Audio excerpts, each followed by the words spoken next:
Okay, everybody, let's welcome Phil Mickelson, the captain of High Flyers GC, and Bryson DeChambeau, the captain of Crushers GC. Welcome, guys.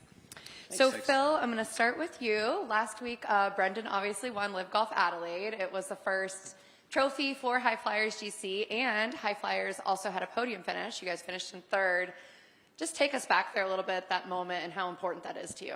Last week in Adelaide was a great week for our team, and seeing some success and results for Brendan Steele was really exciting for us because we've been with him multiple days, every week in the off season, watching him work and grind and work on his game when we have a couple of months off. He's just not having any downtime. He's getting better and better and better, and to see the results pay off and to see him play the way he's able to play and the way we've seen him play, it's very encouraging and exciting for us as a team. And then that was our first podium, so it gave us a lot of momentum, and it was really a special week for us. So it gives us a lot of momentum heading into Singapore.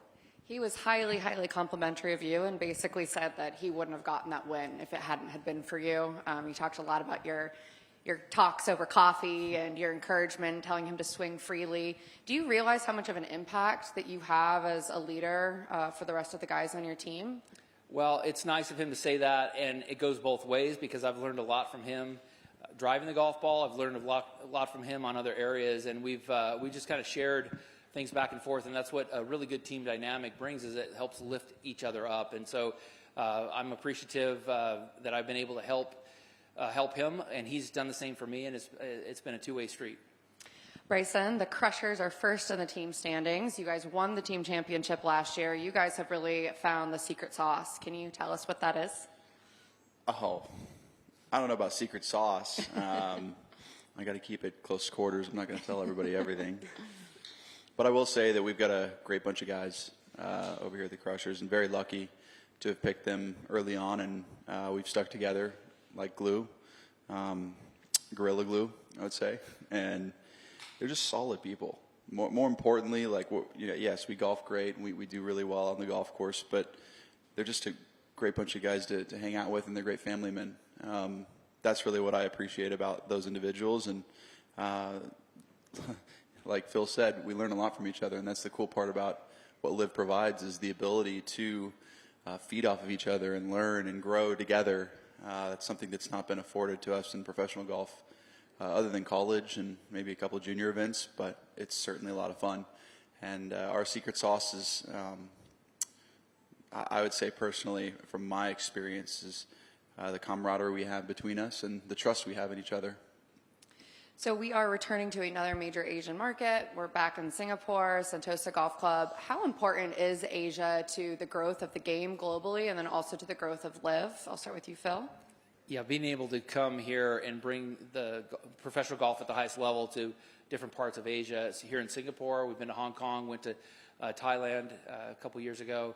It's a huge part of the growth of the game. I grew up being able to go out and watch the PGA Tour players in my backyard growing up in San Diego, and it was something to be able to see the best players play and be inspired to try to get out there is a very big part of dreaming when you're a kid, and bringing this level of play to these parts of Asia and seeing the young kids in their eyes, the way they look at you and how much they love golf and how much they want to get out here. And so that's a big part in the long-term success of the game, and as well as the cool vibe that kind of transcends the older generation like myself into the younger generation, and trying to get them to see the great aspects that the game of golf provides and has given so many of us, to get them involved, and hopefully they'll experience some of the great things from the game.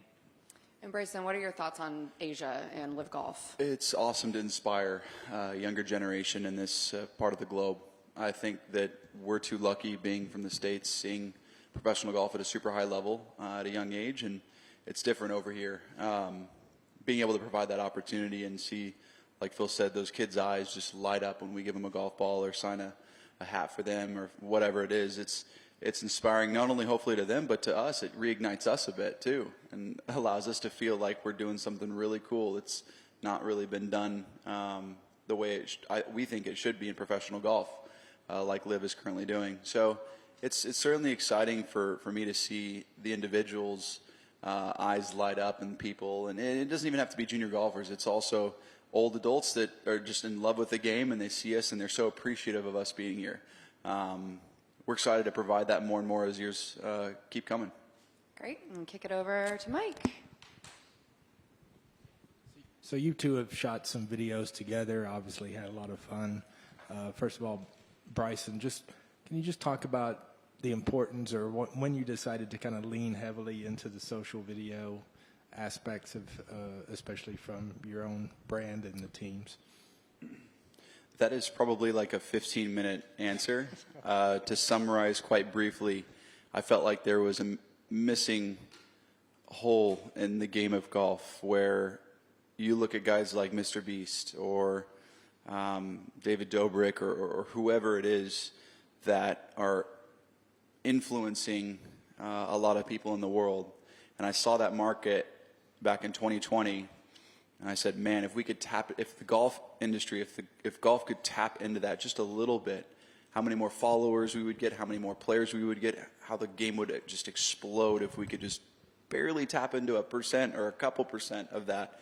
You know, you got Mr. Beast that has a couple 100 million followers and subscribers on one platform. He's got like close to 1 billion followers on all of his platforms. And you just look at that and the possibilities that come with garnering that type of audience is so unique that I thought it was not only important but necessary for someone to get involved with the social media space and create cool, unique, different content that allows this game to grow. I know that we've talked about growing the game out here at LIV, and we're doing that globally, but we want to continue to enhance that. And I think what LIV has provided us the ability to do, not only from a team level, High Flyers and the Crushers, like what we're able to do as a team, commercially and social media-wise over the course of time, but for us to be able to showcase our unique abilities in different ways to consumers allows us to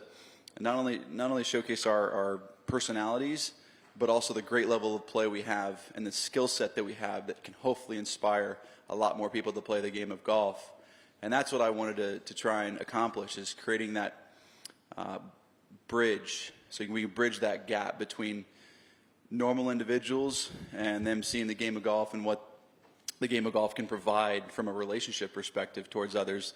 There's just this crazy symbiotic relationship that a lot of people don't get the opportunity to see in their course of their life that golf provides.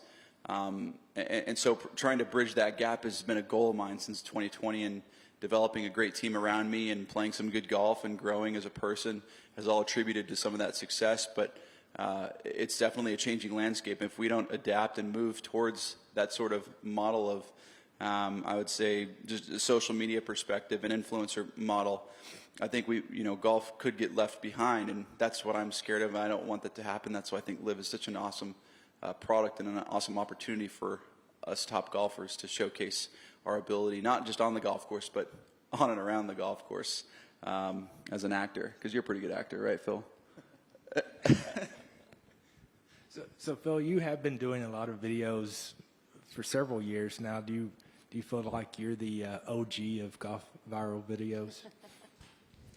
No, I just say a lot of stupid shit that goes viral. I mean, but Bryson has a beat and understanding on social media that I'm late to the party, that I don't fully understand. And I've been spending time with him, and I've been starting to understand it more and more. And I think that's why we're so excited here at LIV, is that a lot of these opportunities were not an option for us before LIV. Like, we didn't have an opportunity for elevated events. We didn't have an opportunity for equity. We didn't have an opportunity to do our own social media. That was all controlled and shot down. As we came to LIV, those are all now opportunities. Every event is an elevated event. We have equity, and we have the ability to do these social media posts and try to transcend the game of golf to different generations. And all of these things were not possible before LIV came along. And so we're very appreciative that we have that opportunity, and his vision is what I'm trying to better understand, because at 53 I don't fully grasp this generation and so forth, and the opportunities that social media provides. And as I better understand it, I try to do take advantage of a little bit or do some of it. But again, he's kind of the leader in that area, and he's been very open about sharing, his insight and knowledge and helping me kind of grow as well. He still has 5 majors on me, so I'm working to get better at the game of golf, You got a lot of time, though. A lot of time. All right, thanks. Hey, Joy. Hi, I've got a question for both Phil and Bryson. Can I start with Phil? The 13th hole last Sunday, I mean, we were all gasping as to what happened in the bunker. But what was more important for me personally was how you came out after that and made 4 birdies and finished. For all the golfers, the amateur golfers who go through such, incidents regularly, can you just share your thought process as to what you were thinking after that hole, and how did you just regroup together and made those 4 birdies after that? Yeah, that was a difficult moment for me, and it was not to use his team's name, but it was crushing because we had made a move, and I was playing well, and I had a nice couple birdies early on, and then I went back and forth in the bunker and left him in and made an 8. I try to just be present. And it's not easy, especially when you make a big mistake like that.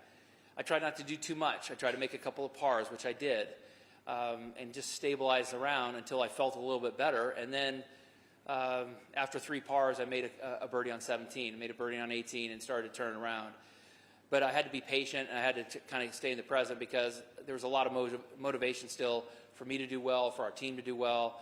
And I just felt awful that I hurt our team so bad in that moment, and I hurt my round and my opportunity in that moment. But I just never gave up and just really tried as hard as I could. And over the course of the next 13 holes, I was able to get it turned around. And Bryson, last year I remember seeing you out at the range, even in this heat and humidity, hitting balls after balls. And then something turned around with Singapore and the tournaments after that. Can you just, you remember that time when you yourself said you were struggling so much with your game, and this last 1 year, what it has meant to you? Well, a lot of it has to do with the team that I have around me, the Crushers, Paul, Charles, Bond, even the caddies, and just the people, the support group that I have around me. It was a brutal time last year, and to just keep it short and sweet, I didn't really like golf at that point in time. I was struggling to figure it out and understand what was going on, and having the success that I've had and not being able to perform at the level that I know I could, it was a weird mental feeling for me. But having that team around me just continue to push and support me to persevere on. It's not how many times you get knocked down, but how many times you get back up after you get knocked down. And that's the mentality I kept taking into last year, and eventually a couple things clicked in my swing. I then got some equipment that really worked for me. Really, the big transformation was the equipment piece for me. And then I go play well at Greenbrier and on from there. And it's been a lot more stable because of the equipment that I have and the trust that I put in myself now. And certainly the level of golf is not exactly where I want it to be, but I know that I'm not too far off. And it's all because of the team and the passion that they actually had for me to get better. It wasn't it's okay, but it was like, Bryson, like, go get it, go figure it out, do it, do what you need to do to go figure it out. So that motivation, that team aspect is really what transformed my mindset into playing some better golf, and if not some of the best golf in my career. And Bryson, a stat that I was just seeing, Crushers are 57 under par for their Sunday rounds, and that is 14 shots better than the next place team. And it started here in Singapore when I don't know if you remember, you guys were 20 under par in the final round over here in Singapore, yeah. 7 shots better than any other team. And that was a run that you have continued till this year. Can you just put any, finger to what you guys do well on Sundays? Oh, man. It's probably a lot deeper than this, but I feel like I've got 3 other players that are just super consistent. They don't shoot crazy over par. They don't always go super deep, but they're very consistent and they shoot under par quite a bit. I'm kind of the semi-sporadic one. It can go super deep or not too good. And I think that's just kind of what having a solid team means. Is you've got some good consistent players, and then you've got a couple that can shoot really low, and doesn't really throw you out of the picture. But I think the 4 scores counting has really helped us because we're a pretty consistent team, and we always seem to shoot under par and get better as the tournament progresses. We get more comfortable with the course. We understand the greens better. We're more of a development team. Like we get better over the course of time, I feel like. And that's just their games in general. That's what Charles does really well, Paul does really well, and Bond. We all just seem to understand the course better. And I think it's just because of our passion that we all have for wanting to play the best golf we possibly can. But consistency definitely plays a role with our team. Okay, over there. Right. This question is for both Phil and Bryson. So obviously, LIV is into its 3rd season now.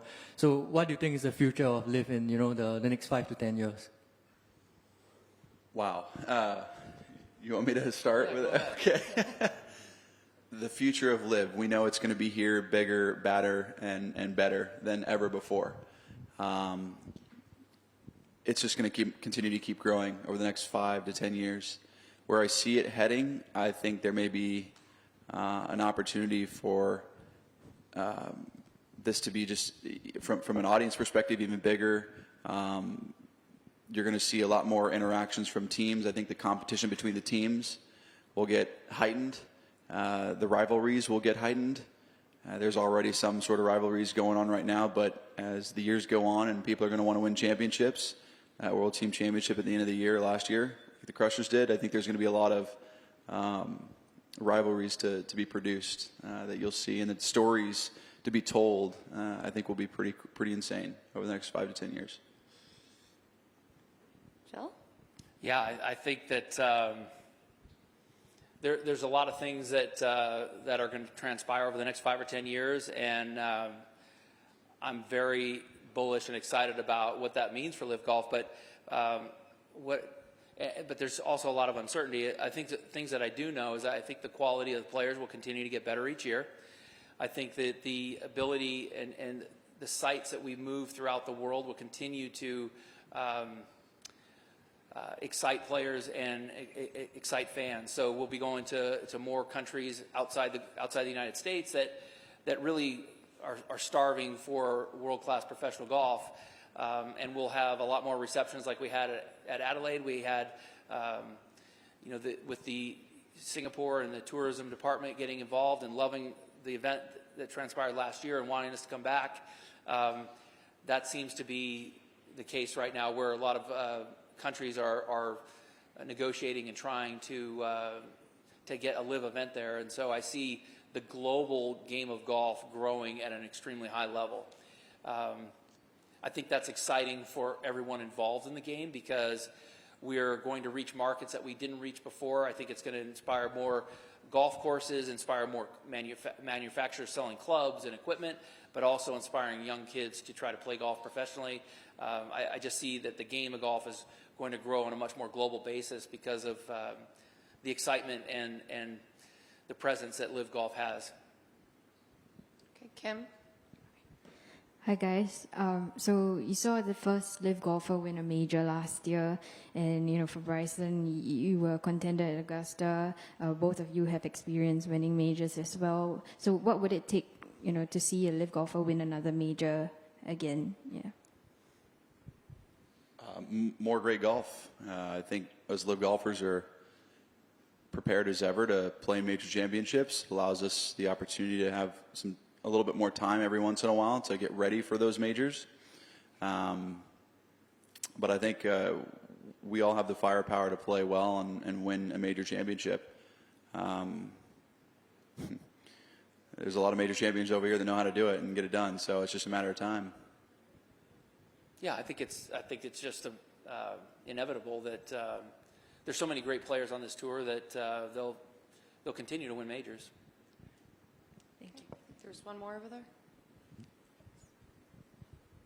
Bryson, just given the week you had at Augusta, I'm just wondering, have you allowed yourself to change change, or basically the debate about 54 holes versus 72 holes. Do you think you would rather play more 72 holes? Whatever the competition is, the competition is. Whether it's 6 rounds of golf or whether it's 1 round of golf, you still got to go out and hit the best shots you possibly can every single time. To me, it doesn't matter. If you're the one that's going to hit the best shots out there and make most putts, you're going to be the one to win. Doesn't matter if it's necessarily 54 or 72 or 6 days or 1 day. So I'm great with whatever. But isn't there a merit for practice makes you perfect? I mean, four rounds, playing more four rounds regularly gives you a better shot at it? Everybody has an opinion on that. I mean, you certainly seem to have an opinion on 4 rounds as being better. And for me, I came back with, after COVID, I didn't play golf for a month and a half, 2 months. And I went out and almost won the Colonial without any tournament golf. So that kind of hopefully answers that. Okay, any others? No? Okay, great. Good luck this week, guys. Thank Thank you you so all. much.